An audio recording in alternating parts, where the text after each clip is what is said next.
नमस्कार,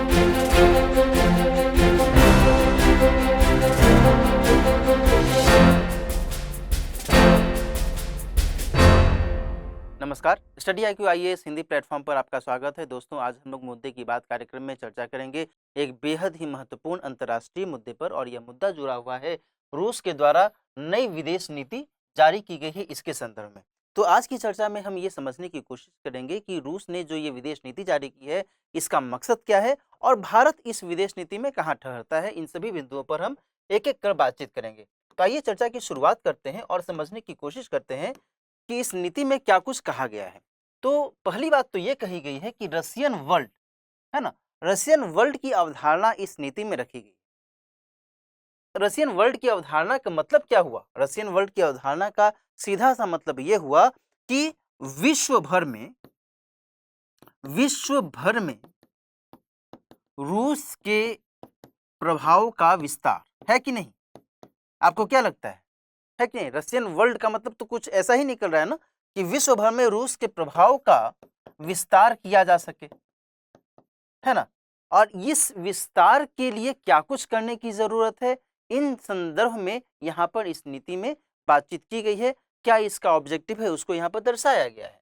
तो विदेशों में रूस के पक्ष में बोलने वाले जो भी लोग हैं उनका समर्थन करने की बात इसके तहत की गई। ठीक है। दूसरा क्या किया गया है? मानवतावादी नीति की चर्चा इसके अंतर्गत की गई। मानवतावादी नीति यानी कि ह्यूमैनिटेरियन पॉलिसी, है ना। इस पॉलिसी में, इस विदेश नीति में इस बात को इंगित किया गया है कि रूस जो है ह्यूमैनिटेरियन पॉलिसी को अपना रहा है। क्या अपना रहा है? तो ह्यूमैनिटेरियन पॉलिसी यानी कि मानवतावादी नीति को अपना रहा है, और इस लिहाज से रूस उन लोगों का समर्थन करने की कोशिश करता है जो रूसी संस्कृति को महत्व देते हैं, रूसी संस्कृति का समर्थन करते हैं। तो इस कंटेक्स्ट में ही हम ये नीति अपना रहे हैं। ये किसका कहना है? तो रूस का कहना है। तो इस लिहाज से इस विदेश नीति में कहा जा रहा है कि हम अपनी नीति में सॉफ्ट पावर पॉलिसी को दर्शाने की कोशिश करेंगे। क्लियर?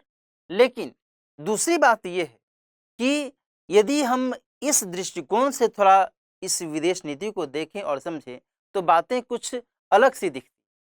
आपको पता होना चाहिए कि 2022 की शुरुआत में, यानी कि इसी वर्ष फरवरी में, जब रूस और यूक्रेन के बीच रिश्तों में कड़वाहट और अधिक बढ़ती गई, तो उस दौरान क्या हुआ था?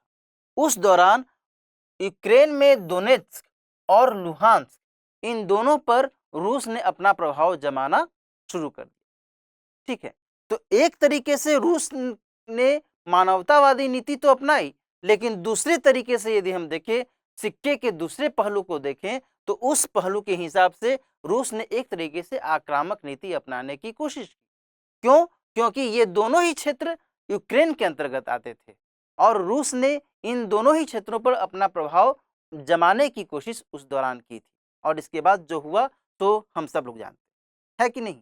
तो ये सारी स्थितियां यहाँ पर स्पष्ट हो रही हैं कि इस नई विदेश नीति में रशियन वर्ल्ड के माध्यम से रूस चाह रहा है कि रूस के बाहर जो भी रूस को महत्व देने वाले, रूसी संस्कृति को महत्व देने वाले, रूसी भाषा बोलने वाले जो भी लोग हैं, जो भी देश हैं, उन सभी को अपने नियंत्रण में लाया जा सके, अपने पक्ष में लाया जा सके, अपने प्रभाव में लाया जा सके, है कि नहीं।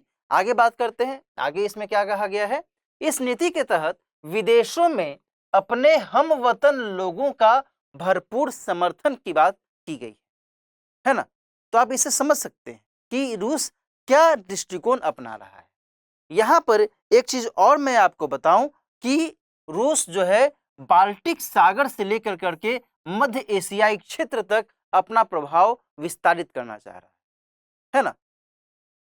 इसके साथ साथ रूस ने जॉर्जिया में, अबखेजिया और दक्षिणी ओसेटिया, इन दोनों के साथ भी अपना प्रभाव मजबूत करने की कोशिश की है, जिस तरीके से यूक्रेन में लुहांस्क और दोनेत्स्क के साथ की थी। यहाँ ध्यान रखिएगा कि वर्ष 2008 में रूस और जॉर्जिया के बीच में एक बार युद्ध भी हो चुका है इस मुद्दे को लेकर, वर्ष 2008 में, आज से 14 वर्ष पहले, है कि नहीं।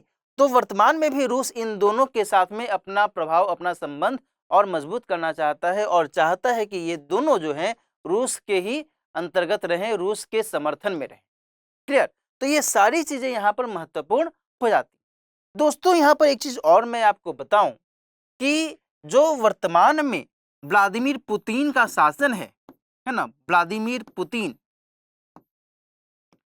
जो वर्तमान में रूस के राष्ट्रपति महोदय हैं, तो पुतिन बहुत ही महीन दृष्टिकोण से, बहुत ही एक कह सकते हैं कि सूक्ष्म दृष्टि से इन चीजों को लेकर करके चल रहे हैं। सूक्ष्म दृष्टिकोण क्या, महीन या सूक्ष्म दृष्टिकोण का मतलब क्या हुआ? दरअसल जब 1991 में सोवियत संघ का विघटन हुआ, है ना, सोवियत संघ का विघटन हुआ, तब फिर क्या हुआ? कुछ ध्यान है? पढ़ा है आपने? सोवियत संघ का जब इस दौरान विघटन हुआ तो उससे 15 देश बने, है कि नहीं? और ये जब 15 देश बने तो अब क्या हुआ कि जो एक सोवियत संघ था अब वो अलग अलग देश के तौर पर वितरित हो गया, बट गया।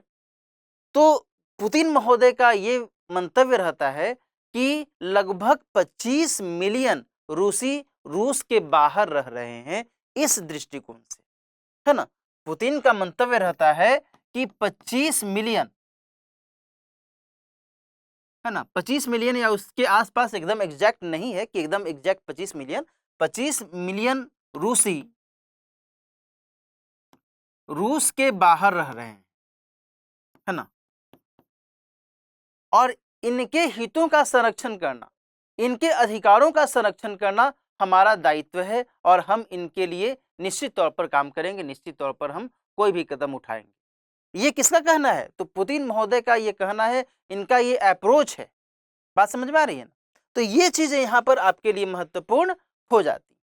दूसरी बड़ी बात यहाँ पर यह है दोस्तों कि ऐसा नहीं है कि केवल पहली बार जो रूस के राष्ट्रपति हैं व्लादिमीर पुतिन, उन्होंने कुछ ऐसी नीति अपनाने की कोशिश की है, रशियन वर्ल्ड जैसी अवधारणा को तवज्जो देने की कोशिश की। इनफैक्ट इनसे पहले भी 1968 में यदि हम जाएं तो 1968 में भी उस समय जो रूस के सर्वेसर्वा थे वो कौन थे? तो लियोनिड ब्रेजनेव,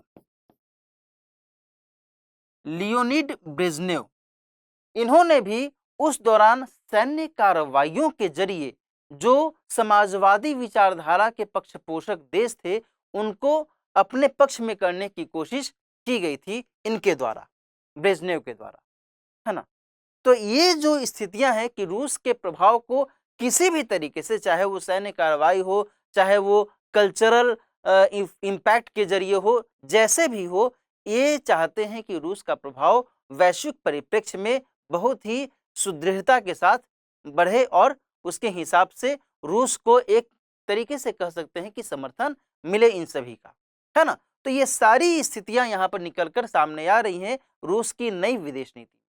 हालांकि जब हम बात करते हैं कि भाई भारत के साथ में इस विदेश नीति को लेकर करके रूस का क्या दृष्टिकोण है, तो फिर यहाँ पर थोड़ा हम ये भी समझें कि भारत ही नहीं बल्कि चीन, भारत और चीन जैसे देशों के साथ संबंध को मजबूत बनाने की चर्चा भी इस नीति में की गई है। और केवल भारत और चीन ही नहीं बल्कि जो मध्य पूर्व के देश हैं उनके साथ भी जो संबंध है उसे बेहतर करने की कोशिश रूस करना चाहता है ना।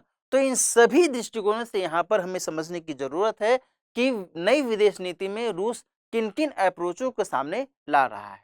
तो एक तो बात यहाँ पर यह स्पष्ट तौर पर निकल कर सामने आ रही है कि रूस अपने प्रभाव को, अपने वर्चस्व को और व्यापक करना चाहता है। और दूसरी बात यह भी निकल कर सामने आ रही है दोस्तों कि जो भारत है, भारत के साथ में रूस का जो एक संबंध निरंतर रहा है, निरंतर सुदृढ़ होता रहा है, बेहतर होता रहा है, इसमें वर्तमान में या फिर कहें कि नियर फ्यूचर में एज सच कोई भी क्राइसिस आने की संभावना नहीं है ना।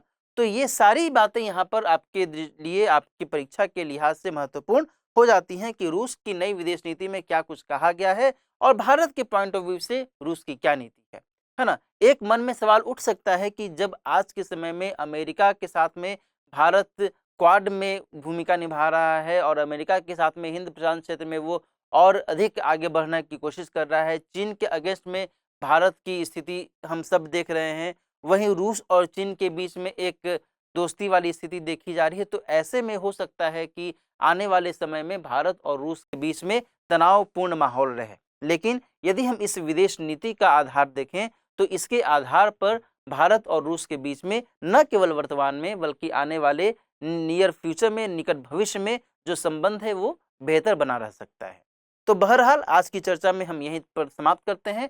आज की चर्चा के आधार पर जो सवाल बन सकता है उस सवाल को आप एक बार देख लीजिए कि रूस ने हाल ही में अपनी नई विदेश नीति जारी की है। इस नीति के वैश्विक सरोकार की पड़ताल कीजिए, है ना। बहुत ही स्पष्ट सा सवाल है कि इस नीति का वैश्विक सरोकार क्या है। तो इस विदेश नीति के बारे में आपको बता देना है। और 1968 के दौरान में भी कुछ ऐसी ही गतिविधियां अपनाई गई थी उस समय के शासक के द्वारा, उसके बारे में भी आप चाहें तो बता दे सकते हैं ब्रीफ में।